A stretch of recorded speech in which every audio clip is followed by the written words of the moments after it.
तर उद्या रविवार आहे, म्हटलं उद्याचा व्हिडिओ आजच तुमच्यासोबत शेअर करावा, का तर सर्वांच्या घरी गौरी येतात.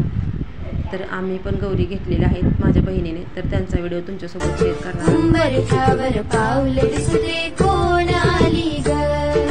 पिवळी साडी पिवळी चोळी अंगी घेऊनी, वैभवाचे साज सारे गळा घालूनी, कोल्हापूरची महालक्ष्मी.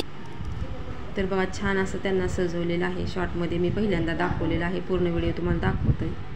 तर बघा पहिल्यांदा गौरीला एका परातीत किंवा मोठ्या ताटात घ्यायचं, त्यात अक्षदा घ्यायच्या, पान सुपारी पण घेतलेली आहे आणि हळदी कुंकू, दिवा, अगरबत्ती आणि तुळशीपाशी ठेवून त्यांची पूजा करायची. तुळशीला पण हळदी कुंकू लावायचे आणि गौराईला पण हळदी कुंकू लावून वटी भरून डोक्यावरती पीस ठेवायचा आणि डोक्यावरती थोड्या थोड्या अक्षदा टाकायच्या. छान अशी तुळशीपाशी त्यांची पूजा करून घ्यायची. तर इथं तुळस तुम्हाला दिसणार नाही, पाठीमागच्या साईडला व्हिडिओ आतून केल्यामुळे तुळस दिसत नाही इथं.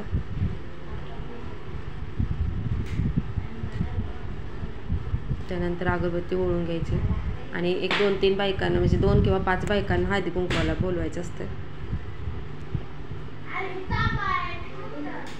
तर बघा इथं तुळशीपाशी छान अशी पूजा झालेली आहे आणि आता आपण आत घेणार आहे.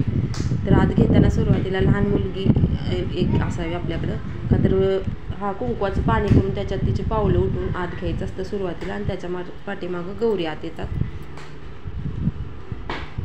तर बघा छान अशी पूजा झालेली आहे.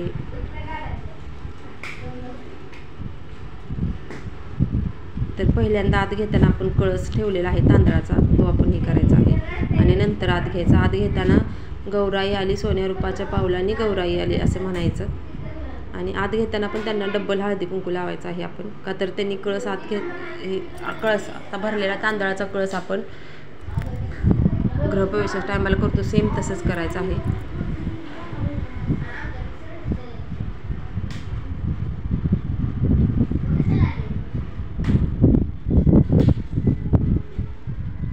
तर छान अशी इथं पूजा करून घ्यायची आहे. आत घेताना पण गौराई आली सोन्या रूपाच्या पावलांनी गौराई आली, छान अशी आलेली आहे गौराई सोन्या रूपाच्या पावलांनी.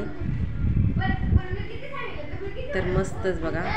आणि इथं ठेवलेला आहे चांदीचा गणपती, मस्तच आहे आणि डेकोरेशन खूप सुंदर केलेलं आहे. पहिल्या दिवशी लहानच ठेवायचे आणि दुसऱ्या दिवशी उभ्या करायच्या असतात आणि इथं मातीची मूर्ती छोटीशी ठेवलेली आहे बघा खाली. तर छान असं डेकोरेशन केलेलं आहे. पहिल्या दिवशी भाजी आणि भाकरीचा नैवेद्य आणि दुसऱ्या दिवशी पोळीचा. तर इथं बाळकृष्ण पण ठेवलेत बघा, बैलगाडीत बसलेत आणि दुसऱ्या दिवशी त्यांना उभा केलेला आहे आणि खूप मस्त सजवलेलं आहे बघा.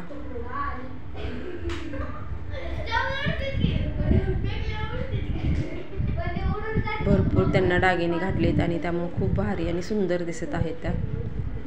कोल्हापूरची महालक्ष्मी पिवळी साडी नेसून आलेली आहे असं साक्षात दिसत आहे बघा. तर कसा वाटला आजचा व्हिडिओ नक्की लाईक आणि कमेंट करून सांगायला विसरू नका. आणि जेवढं डेकोरेशन करेल तेवढं कमीच असते, त्यामुळे तुम्हाला जेवढं जमेल तेवढं तुम्ही करा. आणि सर्वांनी गौरीची छान अशी पूजा करून घ्या.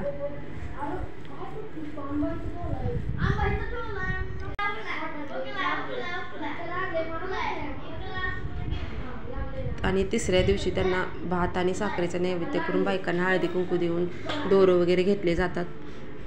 तर कसा वाटला व्हिडिओ नक्की लाईक आणि कमेंट करून सांगायला विसरू नका. तोपर्यंत बाय बाय.